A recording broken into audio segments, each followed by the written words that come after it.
Hello, everybody. Welcome back. We are now going to continue the conversation with Professor Shiva Rajgopal and get to some of the questions that we didn't answer during the webinar. We had a lot of great questions come in, and we want to make sure that we tackle all of your burning questions regarding corporate culture. So, Shiva, first we've gotten a number of questions on metrics and measuring corporate culture. So this is from Lucas, is there any method that you recommend to measure the current and desired culture? So the first thing one has to do is inventory what you might call your values are. And as we discussed, that's pretty specific to the company. And then try to be honest and do a culture audit and write down how the practice actually works. So look at your compensation schemes, look at your governance structure, look at the architecture of the company, how is it organized. For example, if it's geographically spread out versus more concentrated, you'll have different challenges to deal with. So do a culture audit, figure out your values, figure out what actually gets done in terms of norms, practices, and that's stage one. So if you find a fairly big mismatch between your values and your norms, automatically, that's going to suggest tactics, action items, strategies to end up fixing them. And then you undertake the difficult task of actually implementing some of these ideas, because sometimes coming up with ideas is a little easier than actually getting them done. And then out of that process, organically, you'll find metrics. Now, one of the dangers with metrics is that sometimes you start believing your metrics, and metrics acquire a life of their own. This happened during the financial crisis with banking. Models that they built to assess risk were just supposed to be indicators, but people started managing the model and taking the model a little too seriously and ignored this classic notion of a black swan, meaning if a 1 in a 1,000-year event happens, it could potentially wipe the bank off. So metrics have to be treated with respect, but not too much respect. And the other interesting thing is that you want to worry as much about the process of getting to the metrics than the metrics themselves. Now, if Wells Fargo had asked, can a salesperson plausibly open 6 relationships per customer? It's very hard to do, as we discussed, because nobody goes to a bank branch anymore. So pay attention to the process, then the metrics hopefully take care of themselves. Metrics are important partly because it's a management information system. In a large company with 30, 40, 50,000 employees, you need systems that throw out signals. But you don't want to obsess about metrics. You want to worry a lot about the process that actually leads to these metrics. Because managing by metrics is the easiest thing to do, but it's perhaps not the smartest thing to do. Yeah. So I guess on that note, let's talk about companies or organizations that have actually managed to do that. So we have a question from Dennis on have banks and financial institutions managed to change their culture since the financial crisis? I think it's a work in progress. It's not clear that they have completely fixed the issues they had. So, for instance, many of the big banks have completely revamped their boards. So now they have many more risk management experts, maybe cybersecurity experts, because that's a big concern for banking. More often than not, management has changed, except I guess a couple of prominent examples would probably be Lloyd Blankfein is probably still the CEO of Goldman, but Goldman ended up doing reasonably well in the crisis. And they've invested much more in critiquing or whistleblowing systems. They also monitor their employees a little more, so they can actually come up with heat maps. Let's say that you look at email and you find words like pressure, boss.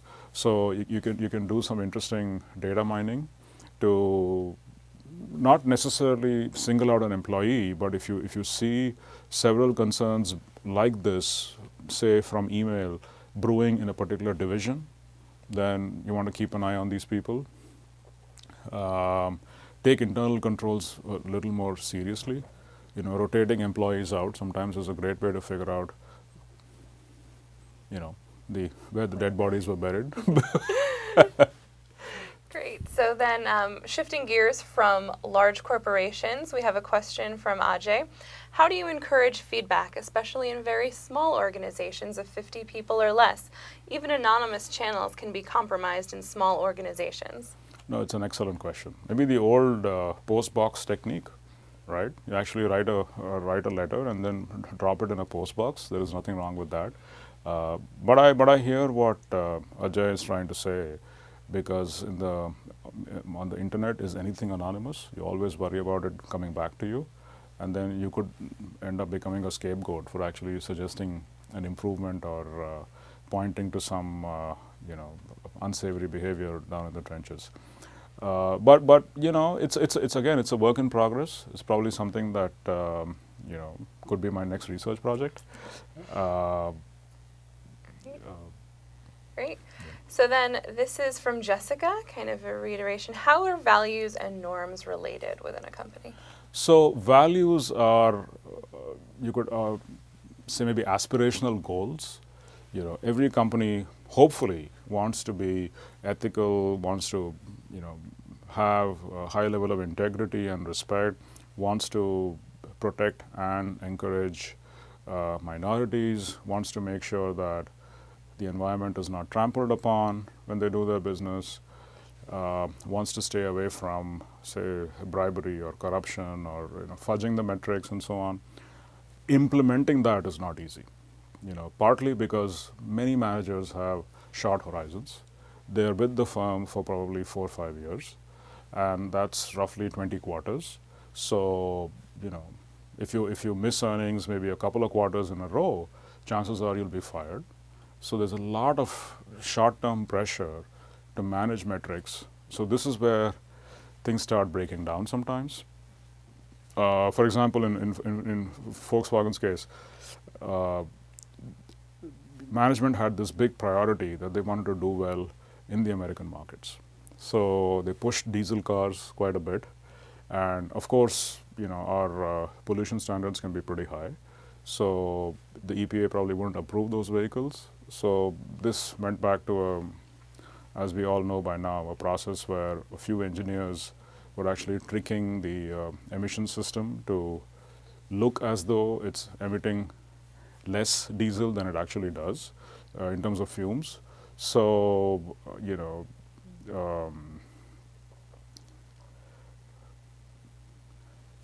actually I forgot the question, sorry. Norms, how are values Oh, and norms how are values related? and norms related? Oh, sorry. So this is probably something where you cut. So norms are effectively things that, as I said, aspirational goals. And how you actually walk the talk, how you implement these principles are, what we call norms. And as we discussed earlier, every institution should probably write down its values and be honest and figure out how are these actually being implemented. Something like a culture audit, as we discussed. And that's going to suggest, areas for improvement, better metrics, and so on. Great. And so this is from Amy.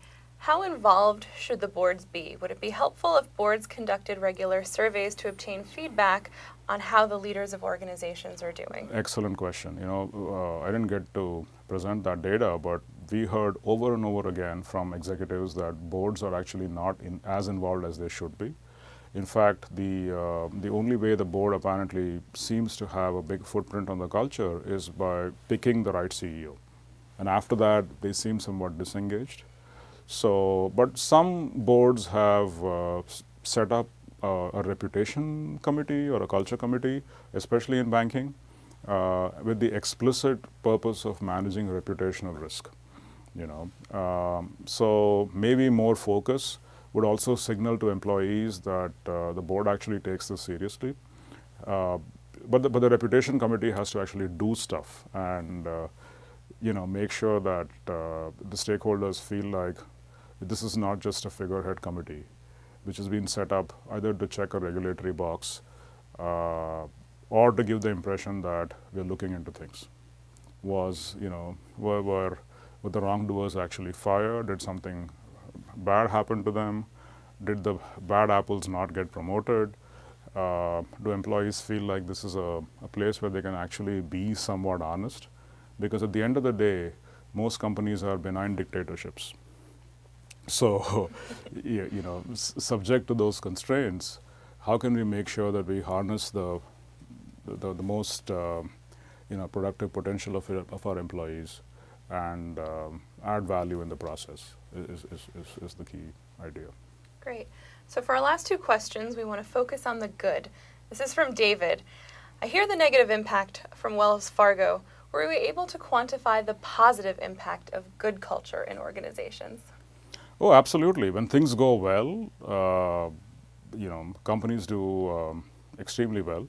So one of the things we heard was, if you give the exact same resources to two companies, one company has a good culture and the other not, the difference in terms of performance, productivity, innovation, creativity, financial outcomes can be light and day. I mean, to use this as an example to talk about a few practices that seem to have worked. Now, 3M is a great example. And I think 3M was probably one of the early companies to institute this policy of giving engineers 20% of their time off, which Google picked up on.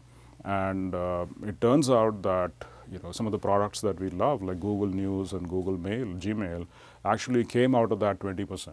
Engineers doodling around in their free time, trying to do something interesting. Because if Google had actually written a compensation plan saying that if you come up with some innovative product, we'll give you X million dollars, I'm sure that's probably not as effective as giving people the free time and the freedom to just experiment, fail on their own time. There's another interesting anecdote which comes to mind. This is Steve Jobs, Pixar. So most of us, I'm sure, have seen at least one movie that Pixar has made, Toy Story 1, 2, and 3, and several of the other movies.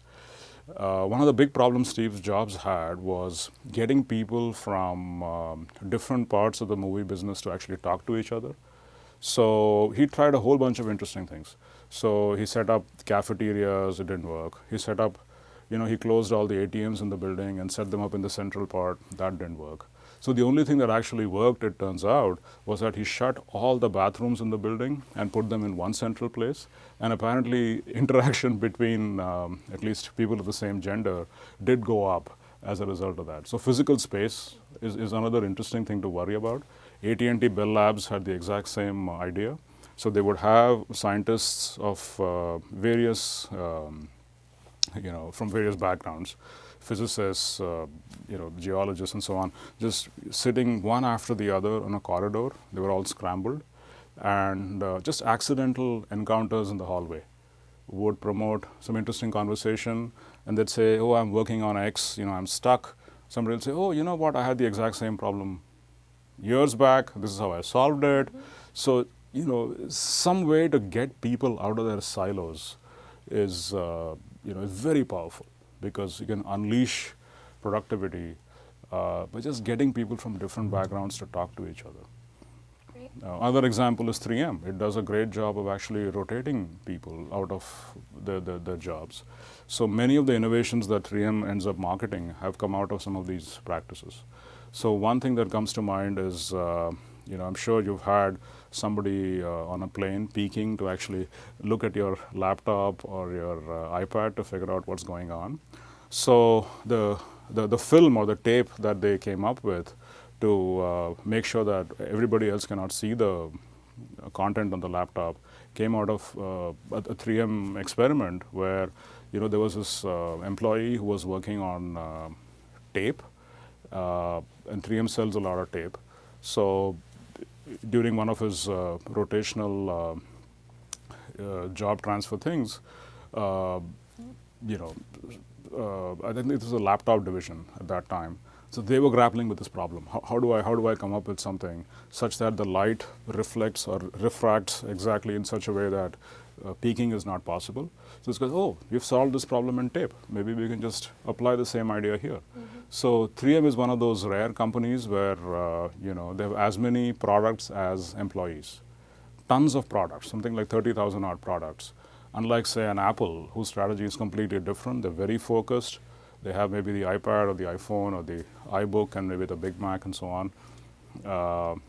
So there are uplifting examples especially in the technology space, pointing to things that can be done to ensure that employees actually live up to their full potential and add value. Now, Gmail and Google News are billion-dollar products for Google because they sell ads through those products. They increase user engagement. So hopefully, we've not dwelled on only negative examples, and here are some positive examples as well. Great. Well, that is all the time we have for your questions, and it's nice to end on a high note of all the positive ways that we can enhance corporate culture. So thank you once again, Professor Rajgopal, and thank you, everyone, and we hope to see you soon. Thank you. Thank you for all the questions.